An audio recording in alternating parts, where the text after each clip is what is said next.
Mitchell Dillman is a Pikes Peak area artist who's developed a loyal online following for his sculpture and custom-made log furniture pieces. His how-to tutorials and build-your-own log furniture kits ship all over the country. Despite his success, though, Dillman's do-it-yourself business model has struggled to stay in the black amidst a rising cost of living in Colorado Springs. And once again raising the question of artist survival in an age of urban revitalization.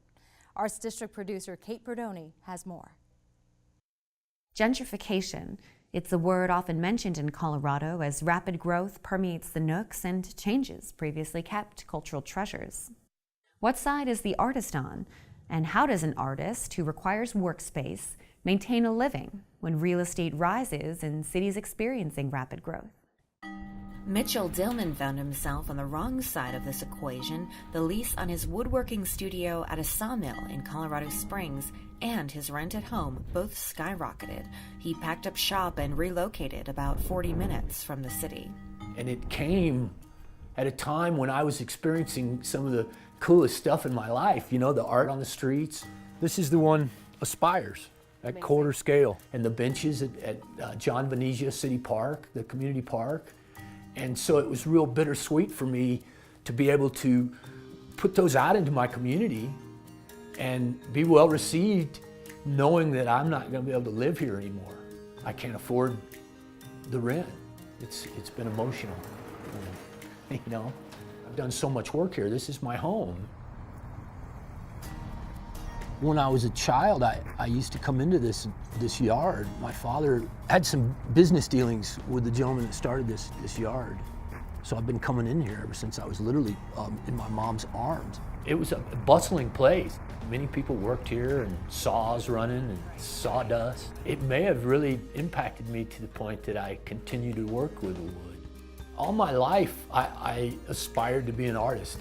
When you can't seem to get traction as an artist, I think a lot of guys end up in construction. But all along in the back of my mind, I wanted to be making art. And so when the economy crashed in '08 and I found myself out of work, I really used that as my excuse. In 2011, Mitchell began selling furniture, sculptures, online tutorials, and custom log furniture kits. His business grew as the do-it-yourself market trend came to life, fueled by the internet. Hey, what's going on? One of the key elements to my operation was setting up a website that's a how-to website. I had a bunch of questions about some of the hardware we're using. Thought today'd be the perfect time to answer those. So one of the questions I get asked all the time is about these adjustable feet that we use. The main focus for me was to be able to learn how to utilize the internet just like any other tool. Say hello to Kate Perdoni. She's with PBS, Rocky Mountain PBS. Hi there. She's here to do an interview, guys. So as we move, you know, I know that I can continue to use the internet to drive my business. Be sure to click subscribe. Be on the lookout for more videos coming soon. Adding to his resourcefulness, Mitchell often uses timber harvested from local burn scars, the result of nearby wildfires in 2011 and 2013. His work with this recycled wood reflects the unity of his community. Because of the local fires that we had, the Waldo Canyon and the Black Forest Fire, that really pushed me further into the art. Because of the amount of resources that we had at our doorstep, I felt compelled to find really more creative ways to use the wood. Despite his innovative approach and millions of YouTube views, Mitchell found himself competing against the rising costs of a growing city. We're seeing a lot of growth in Colorado Springs, and that's everything from just an influx of population, people that are seeing that Colorado Springs is a great place to live. We're really starting to recognize the value of arts in our community and the value of retaining artists in our community. Housing prices are definitely going up. It does make it challenging to stay in the community. The increases that I've seen in my rent has made it where I'm not going to be able to survive.